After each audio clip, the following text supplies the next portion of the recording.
Hello, everyone. Welcome to Enthralled. And I'm excited that I have one of my good friends here, Aubrey. Mhm. We're going to be talking about peace today. And I just wanted to read the scripture about enthralled. Let the king be enthralled by your beauty. Honor him, for he is your Lord. Psalms 45:11. And today Aubrey is going to share with us a very I don't know. I won't tell you much. A great story. I'll let her tell it. But first of all, do you want to just tell us a little bit about who Yeah, you are, where you live, sure. who your kids are? Sure. I'm Aubrey Phillips. I live here in Hopewell. I live with my husband and my three wonderful children. Not necessarily going through the best of stages right now. Yeah, hard. They're all It's hard. all that. I Yes. think my oldest is 11. Mhm. And he's very into sports. We're there all the time. And my daughter is 7, and then we have a almost 3-year-old here in July, Oh, and a I can lot. tell everybody I guess he is too, but I just think he's Yeah. like just turning 2. Yeah, it's been a wild ride, and yeah, that's where a lot of my story evolves around Yeah. my kids, Yes. especially this last one. Yeah. Yeah. That's So, great. Well, thanks. So yeah, yeah, I am so honored that you're here, and I know this is probably hard to yeah, to talk about, but I know that it's going to be so encouraging to so many. So thank you for coming. of course. But I'm just going to let you start, and you can tell us your Yeah, story yeah. and Well, kind first of off, where. Yeah, thank you for having me. yeah. I think what you're doing is great. Um, and this is the first time I've actually probably shared my part of this story. Mm, I believe my husband and I have stood up before church and before people and mm. kind of shared it. So this is the first time really just me doing it. And so I have no idea how this is going to That's necessarily great. come out. It will So be great. yeah, Whatever happens. yeah.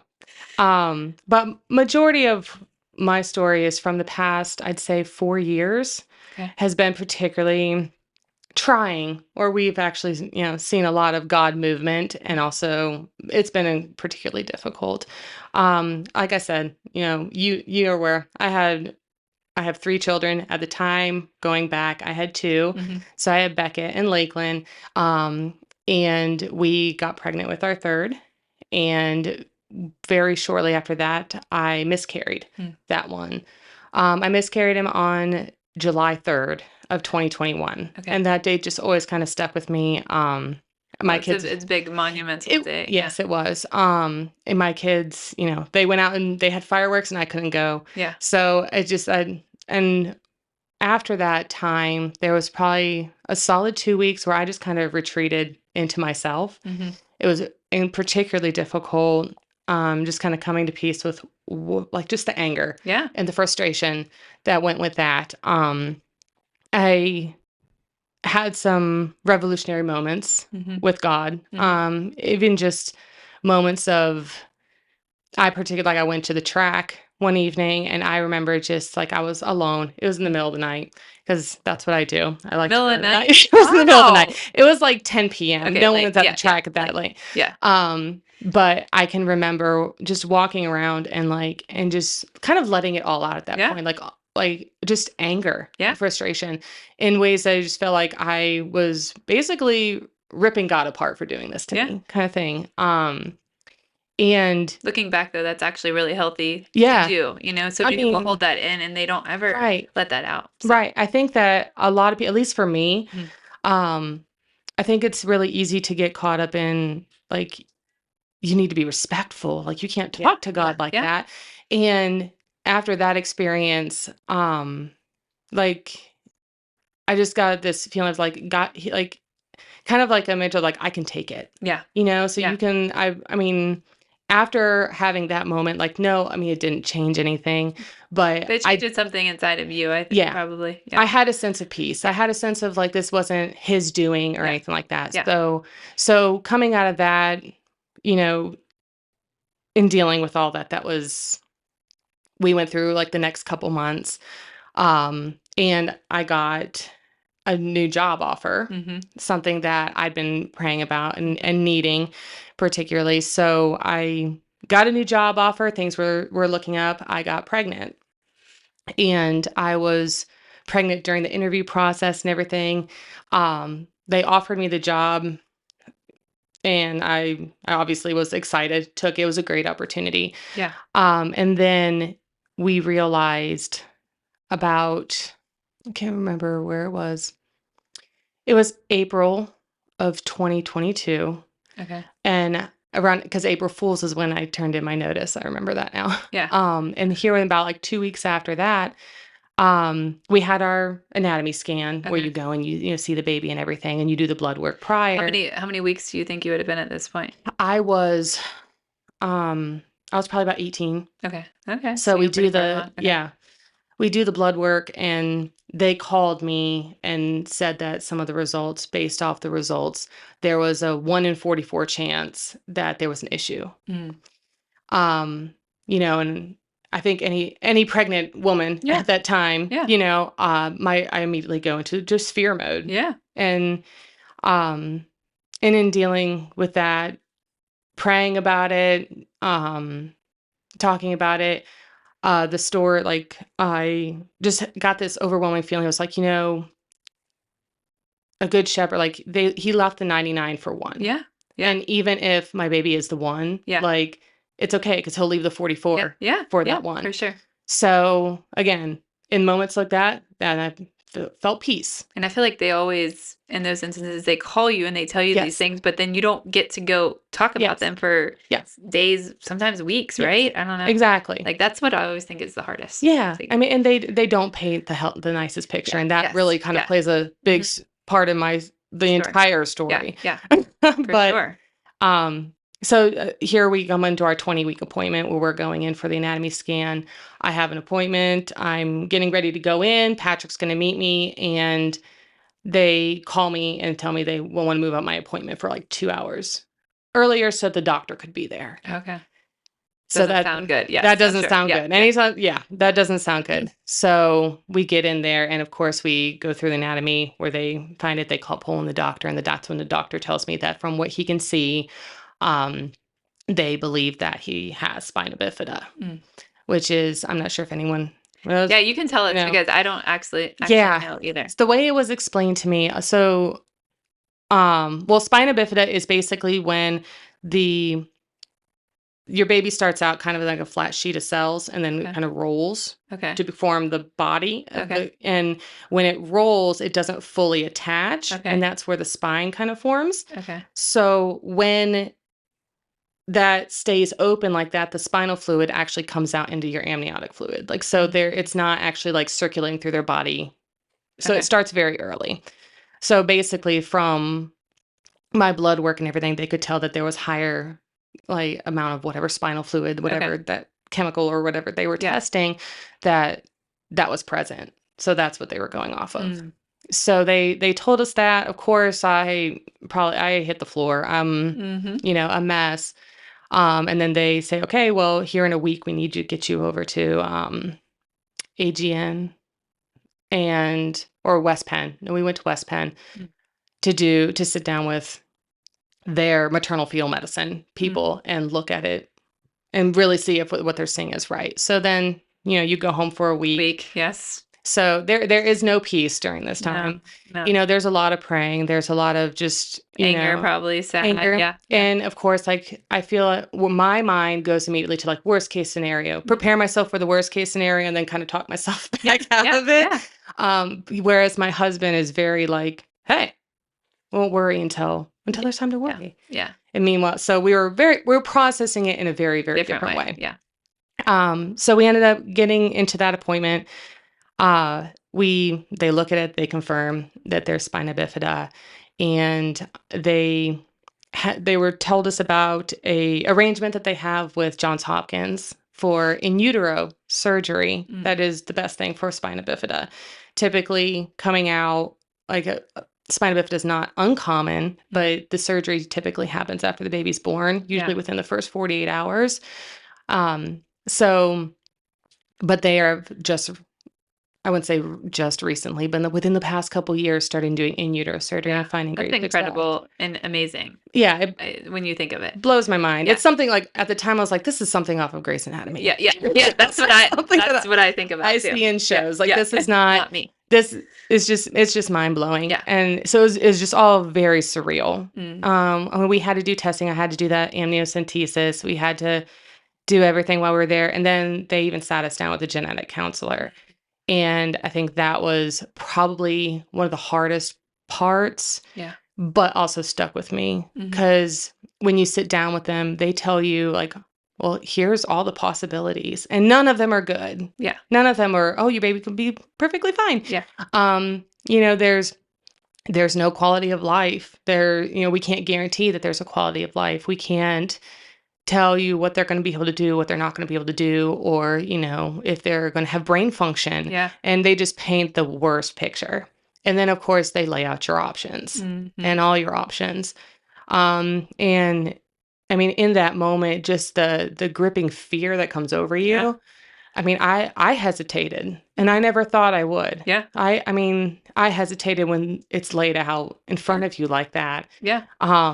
Thankfully, Patrick was like, no, like, it's gonna be fine. We're gonna go with this. And so glad that he did, because I can understand now why anybody in that situation that would sit there and hear Yeah. that, why they would think and potentially make a different choice. Yeah. I think So sometimes they might make you feel, yeah, I mean, the way they propose it they afterwards. almost make it feel like it's a mercy. Yeah. Yeah. Like Exactly. really, it's a mercy. Yeah. So we waited for the test. Test came back. They were basically testing to make sure there was no other genetic things like Down syndrome or anything like that. Because then we wouldn't be eligible. Okay. And then they also went ahead and scheduled us to go to Johns Hopkins and talk to the host of doctors that we would have there. So within 3 days, we turned around and we were. Wow, 3 days. Yes. Like Wow. it happened very, very quickly Wow. after that. I think we met with them on a Friday, and then we left on Tuesday.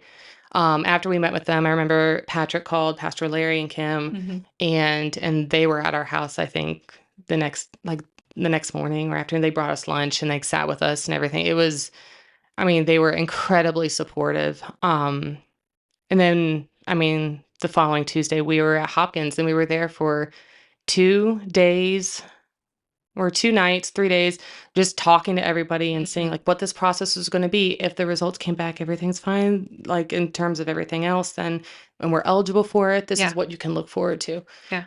And then just deciding from there if that's the choice we wanted to make. This was for the in utero surgery. thing. Yes. Yeah. Sorry. It's so, and basically with that, they would just do the surgery around 24, 25 weeks. And they would just do it while he's inside of me. Like they never really pulled him out. Like it was just, crazy. The process, it's amazing what they can do. Yeah. It really Thank God is. for the doctors. Honestly. Yes. Honestly, like they're hands of God in many situations like that. So when we go out there, and we've already kind of decided that this is the choice. Like if we're eligible for it, this is what needs to happen. It's the best thing for him. And this was just it. So when we found out everything worked out, by that Thursday and we're driving home, I have to call my new job and tell them that part of the surgery was having the surgery and then staying there until delivery. Yeah, and you still had a ways. And I had a ways to go. Yeah. So you would, in theory, have the surgery around 24 weeks, and then, I mean, ideally into like the 40th week would be great, but typically it'd be like anywhere between 38, 37 would be like the goal. Yeah. So I was going to have to stay out there for a while. And that was, some of that was my choice because they did have a doctor in Pittsburgh but he just didn't have as much experience with it. And I was like, I would, if you're going to do the surgery and everything, I just want you to be the person that does it. I would have done the same thing. Yeah. So yeah, like how far was Johns Hopkins Hospital? It was 4 hours. It's in Baltimore. Okay. Yeah. And so like we're driving back from that, and I'm like, I can't. I'm supposed to start my job on Monday, so I had to call and basically tell him, tell my boss or what was going on, and just like I can't start. I have to go have surgery in May. And then I have to be, gone, like, and I wouldn't be back until August. Then you would have a baby. Or September. Exactly. And they already knew I was pregnant, so we were already planning on like an unpaid maternity leave or something like that. But so I did that. And of course, I'm crying. I basically just give up a job that I was really praying for. And I was like, and just through that process of applying for this job and interviewing and everything, it just felt so right. So it's like, Yeah. why would you give me this Yeah. and then have this take it away? Yeah. Like, Yeah. it just didn't make sense, and it was so frustrating. Yeah. Um, so I basically turned back in, like, had to turn around. They're like, "Well, just let us know later in the year, and maybe if we have something open, Yeah. we'll look at it." And I was like, "Oh, that's understandable. I have no idea how we're gonna do the Yeah. surgery because Yeah. right now I'm unemployed Mm-hmm. at this point." Yeah. And Patrick, I was actually working part-time Mm. at this point.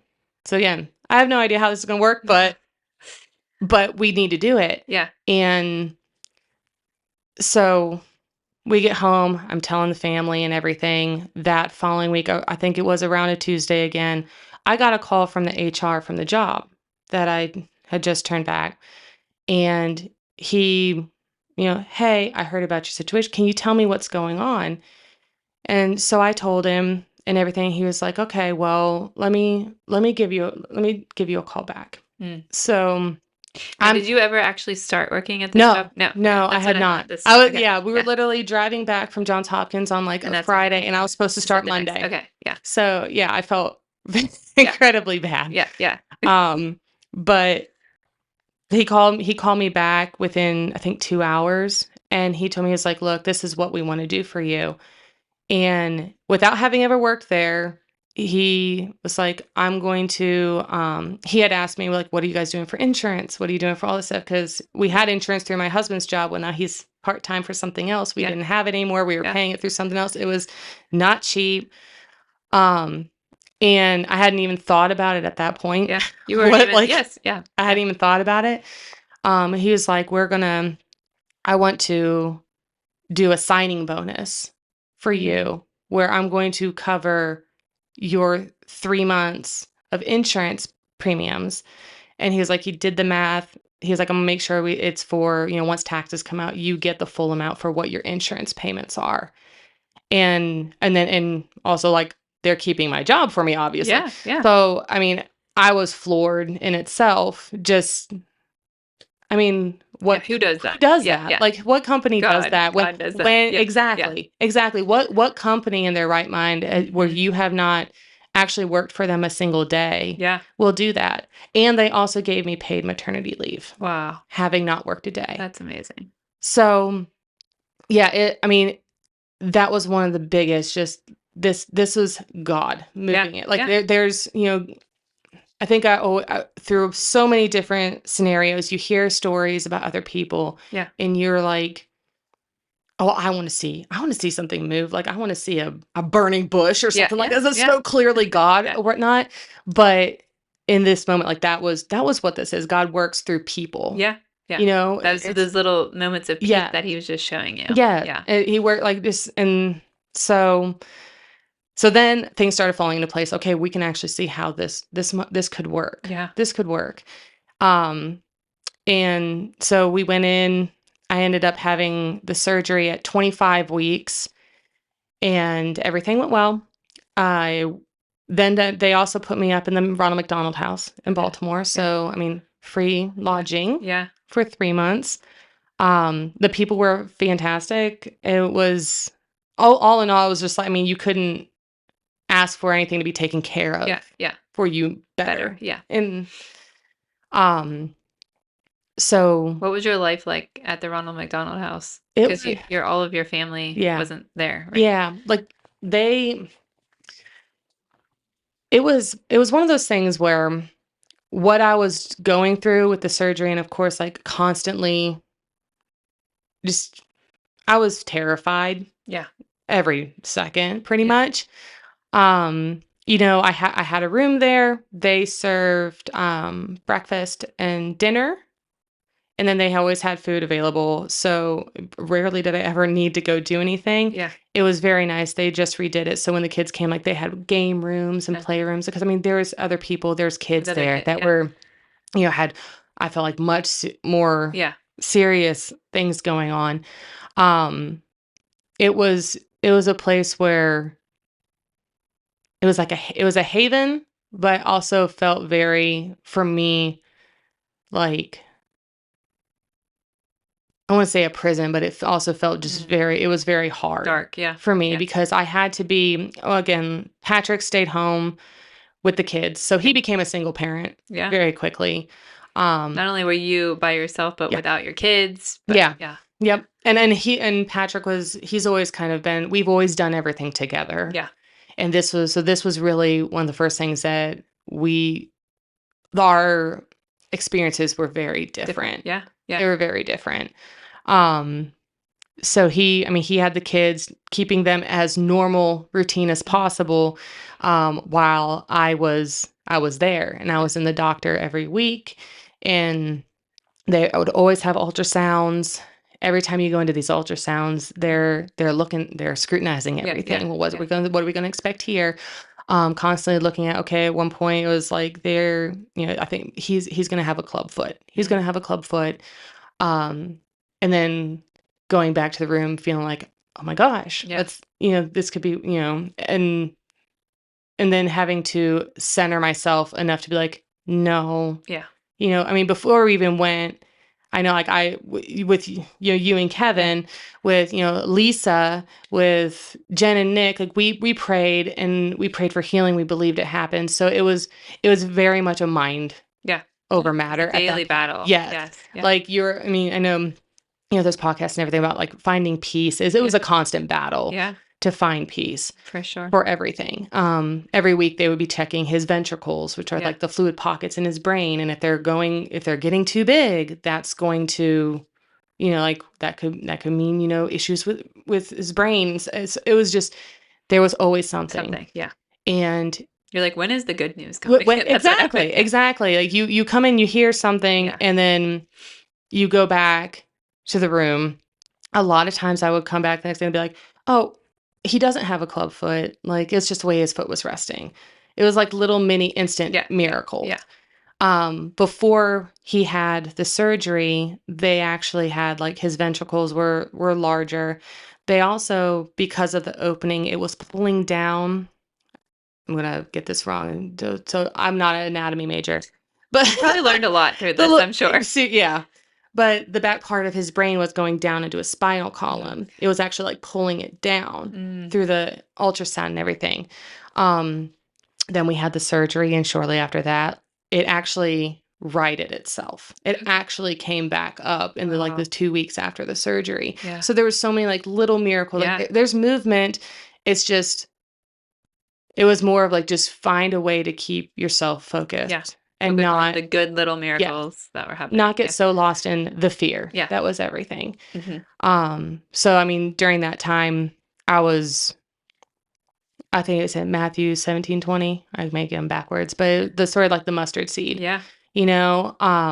For me, that hit home, and that was just what I would cling to, because a lot of the time I was terrified or hearing the doctors saying these things. It felt very lonely in a sense, because I mean, my husband wasn't there, my kids weren't there, but I could never be alone either. I always had to have someone with me. So my mom, God bless her, she was there a ton. She was incredibly helpful. I mean, my sister-in-law, I always had people, my sister, they always coming in and out. So I always had someone with me, but it very much felt like I was going through this alone. So I always leaned on that. It was like, I was afraid that if I didn't 100% believe that everything was going to be okay, then it won't be. Like, I have to believe with every heart, every single thing. And then I would feel super guilty because there was times that you don't.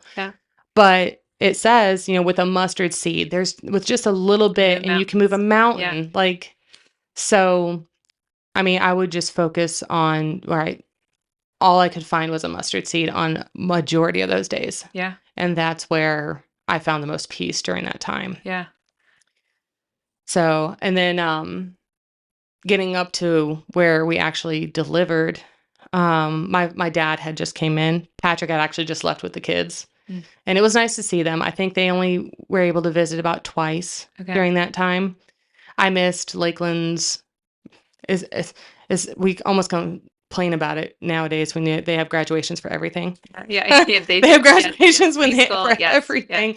But I missed her preschool yeah. graduation, you know, But as a mom, but that was that hard. was huge. Yeah, That like bothered me. yeah, for sure. So any of those like little distractions that Yeah, you can normally get when something's going on, I could not get them. yeah, You know, I miss Beckett's All-Star season, and even Lakeland's dance recital, all these things. I just felt like, yeah. you know, Not only were you I missing, but you couldn't were be a just mom. sitting by yourself, Yeah. like being, yeah, Yeah. yeah, And I wasn't able to do much. So, but coming close to it, they'd left. My dad came in for a little while. It was gearing up for the holiday, okay. the 4th of July. And I got up one morning and I started leaking. I thought my water broke. Mm. So, and I was 32 weeks Oh, wow. at that Okay. point. Yeah, So I was terrified of that. I was thinking, like, this is way too soon. This yeah, is way too soon. He needs more time. yeah. We get to the hospital and they're telling me it's not my water breaking, it's the incision Oh, that was leaking. oh, So they're basically saying, you know, we're going to put you on bed rest and try to get you at least 2 more weeks, but you're going to have to drink constantly. oh my Like, gosh. so I'm like, okay, and here I am. Now I'm sitting in the hospital for 2 weeks in this bed. I was like, this is going to be great. Oh my God. um, and it's hard to drink water Yeah, constantly, yeah, but it's comical now. yeah. But then, of course, I have to call him. Patrick literally just got home. He turns around, he's coming Went back back out. in. Yeah. My parents take the kids and whatnot. So he's there with me for a day. And then I sent him back. I was like, we have the room at the Ronald McDonald House. Go. Yeah. There's no point in you sleeping in Yeah. this chair. Yeah. Go. Go. Yeah. Um, and that, of course, that night, they give me a stress test. So they're monitoring the heartbeat and they do it for an hour. Okay. And as long as there's no dips, they'll take you off and they'll come back later. But he kept dipping. Like right when we were close to the end, they kept dipping. So they said, okay, we're going to move you over to this other room and we're going to give you like the 3-hour. You're just going to be on it for 3 hours and then Great. Yeah. monitor. Yeah. All right, Yeah. fine. So now I'm like, I guess I just went closer Yeah. to all the action. And I'm in there and I'm on it. And they get me settled and I like go to sleep. Yeah. Where it's a joke in the hospital. Yeah, for sure. But and then I woke up to about 15 doctors and nurses running into the room. Mm. And all I could make out at that point was they were like, we can't find the heartbeat. They're, telling me to move and rolling me over. And I was just like, oh my God, like I can't, Yeah. like, it's like Patrick's not here. Yeah. They're going to, at the time I just remember thinking like, they're going to cut me open right here. Yeah. Like this, Yeah. this is all happening right here. Yeah. But so they were able to get it. They were able to find the heartbeat, but they basically said, like, he's got to come now. Like we can't do this. Like we've got to go ahead and deliver him. So it's like, okay. So and once they all left the room and I just had this like very clarifying moment, it's like, he's coming today. Yeah. And it was July 3rd of 2022. Oh gosh. Yeah. So, and my first thought was, I was terrified. Because I was thinking, I was like, don't take this one from me. And in a moment, I just felt this huge sense of just peace. And it was like, it's going to be okay. This one's going to be fine.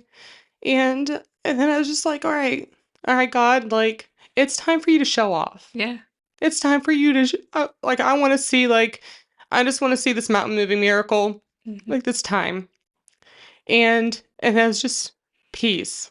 And then, of course, Patrick walks in and he's like, and if you know my husband, it makes Yeah, the sense. joke. He walks in, he's like, hey, like, how's it going? I'm just like, I was just like completely nerve-wracked after all this. Yeah. Hey, we're gonna have a baby today. Like, so then we have the C-section and everything, and he's out. And of course, they take him and they put him, directly in the little, I call it, it's not incubator. Yeah. What is We that? call them It's like, incubators too. Yeah. but they put him in the isolette and they take him. And so I didn't even get to see him for probably a couple hours. Mm. And so Patrick went with him and everything. And then while we were in recovery, I was in the hospital for maybe 3 or 4 days. And Thatcher was in the NICU there for 32 days. Okay. And he was born 4 pounds, 2 ounces. Wow. He was a very healthy newborn Yeah. or preemie, Yeah. I guess you could Yeah. say. I Yeah. mean, it's to be in the NICU Yeah. for that amount of time, just seeing the other kind Yeah. of cases, Yeah. it was just, I mean, I felt like Yes. this is a blessing. Yeah. Like, Isn't it crazy in those moments when you have yeah. such, like, it feels so hard to you, Yeah. but you see all the other parents Oh, yeah. and babies. Oh, yeah. It's just a little piece of, like, Oh, yeah. thankfulness. Yeah. And we bonded with, there was another couple that we bonded over in, the lunch area. They had a little girl who had much more extensive Mm. things going on. So like there was that was one of the, I feel like I remember just driving me insane being in the NICU. Yeah. Because it was, have you ever seen the movie Groundhog's Day? Yeah, yeah, That's what yeah, it was like. yeah, You yeah. come in. Now, granted, I was also incredibly blessed to, I wasn't working. Mhm. So we were in the NICU with him every single day. Like Yeah. we took care of all the things. They showed us what to do. Yeah. Like, the scars on his back and everything Patrick took care of. We did diaper changes and everything.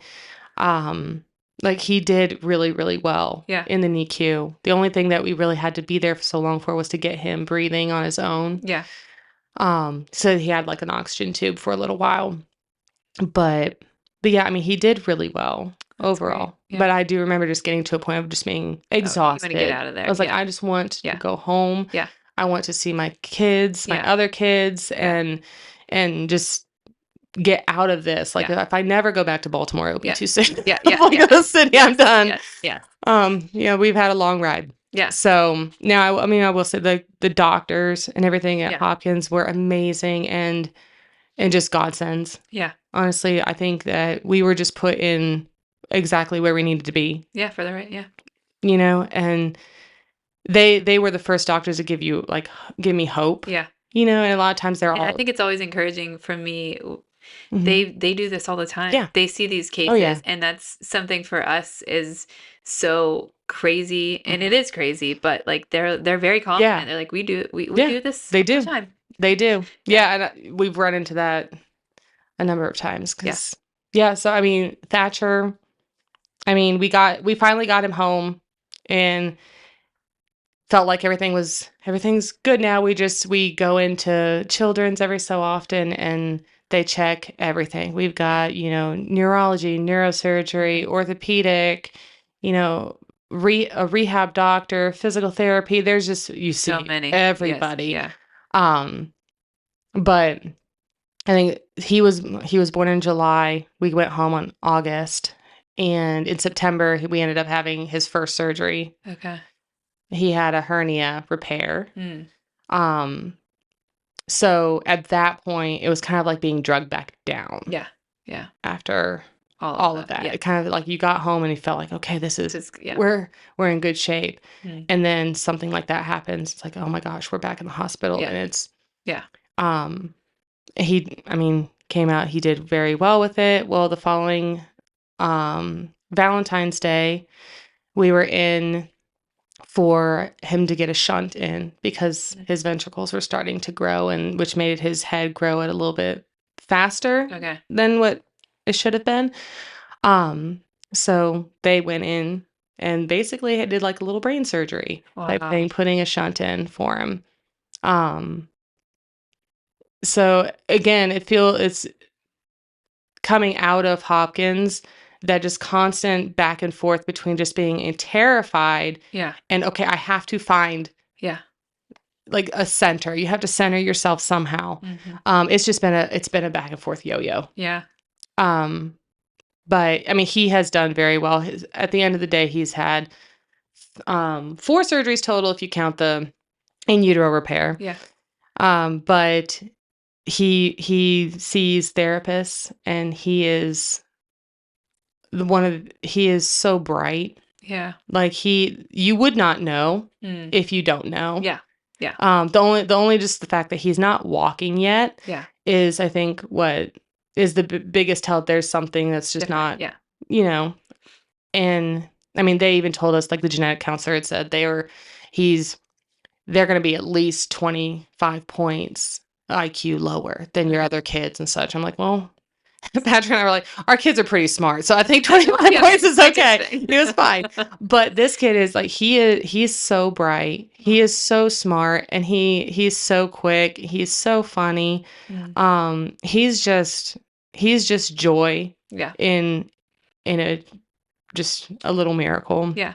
He is. And I would tell you, like, they're telling us, there's everything that he's doing, he should not be able to do. Yeah. Like, there are so many instances of just him being able to talk, Yeah. and just how sharp he is in general. He was not supposed to have any control in his legs, and Yeah. he crawls. Oh, okay. He actually it was just a couple of days ago. I was sitting in the living room watching Crocodile Dundee, classic. And spoiler, if anyone has ever watched that, where the crocodile jumps out at the girl and scares them half to death, I was videoing him because he was watching it so intently. Yeah. I was like, I'm going to get him. He's going to jump. He's going to Yeah. get scared. Meanwhile, he then crawls over to a box and puts his hands on it, almost kind of like when you're Like pushing he wanted stuff out to. of the pool. Yeah. Yeah. And he did it, and he planted his feet, and then he, like, braced himself, like, Yeah. didn't stand up straight, but he was like, Yeah. and then he looked at me, he's like, Mama, look, like, Mama, Aw. look. So I know it's going to happen Yeah. for him. Yeah. It's just a matter of when. Yeah. But everything that he does, every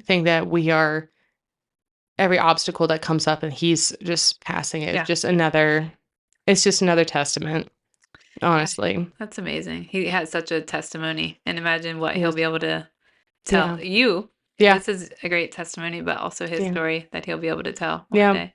Yep. Wow, that Yeah. was It's so much and I so know. great, I know. and I learned so much, but also I just watched you a little bit go through that, Mhm. even as a friend, and praying for you and praying for your family, but and still we do. Even my oldest loves your little one. He, Yeah, like, he watches does. him in the He nursery, and he loves loves them. Thatcher. He's such a sweet, kind boy. But I just thought that this was so important for you to tell your story, only for you personally, but Yeah. also for so many people that we all have stories. But I'm sure there's people listening that has maybe a sick kid or a sick Yeah. loved one. But I think the mustard seed that you Yeah. shared is just such a great way to say, when things feel so Yeah. big, the little mustard seed God doesn't Yeah. forget. And I thought that was such a great Yeah. analogy. I love that. Yeah. Is there anything that you would say to somebody that's going through something right now that maybe, like Yeah. you said, the mustard seed, was there anything Yeah. else that came up that you would I mean, say to encourage them? I would just, kind of hit home, I think, earlier in the conversation where it's okay to not be okay. Yeah. It's Yeah. okay to be angry and to have fear Mhm. and to go through all those things. You don't have to feel like that means that it's not going to turn out Yeah. okay, because we Yeah. are human, and that's just a very real part of it. Mhm. But just getting to where you have that something, Yeah. that anchor, Yeah. because it's so easy to get tossed around in the waters when you don't have that anchor. For me, it was the mustard seed, but for someone, it could be something different. Yeah.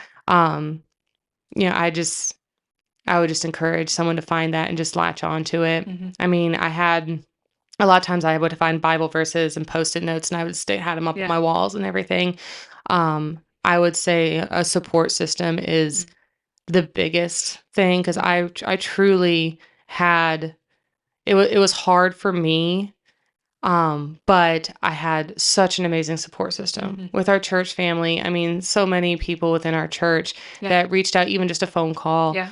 I had people that sent me care packages. I mean, my family Yeah. went above and beyond. Like, my mother was, there constantly. And just being connected with others, Yeah. because it's really easy to kind of go into yourself and Isolate feel it all yourself. yourself. Yeah. Yeah. And that's what I think, even if you think of the enemy, that's what he wants you to Mm-hmm. do. He wants you to be stuck inside, and Yep. I'm sure you had lonely days, but Oh, to yeah. isolate yourself. But yeah, to find people Yeah. that will encourage you and speak to them. Yeah. Don't let the, Yes. Yep. yeah. And usually those were the times that someone did reach out. Like, you called me, and it was at one of those times where it was just like, it was just perfect timing. Yeah. And that's a God thing. Yeah. You Yeah. know, I mean, he's working through other people. Yeah. So let it happen, and it's okay to be open, And because vulnerable. yes, exactly. Yeah. Because Exactly. you're going through hard things. Mm-hmm. Well, thank you so much. This was for so having me. amazing. And I love to keep hearing Thatcher's story. You'll have to come back and tell us Yeah. like It's how still going. yeah, it's still going. It's still doing great. And Yeah. I'm sure he has a lot to tell people, and Yeah. a big story to tell. He will. So, He'll touch lives, for yes. sure. Yes.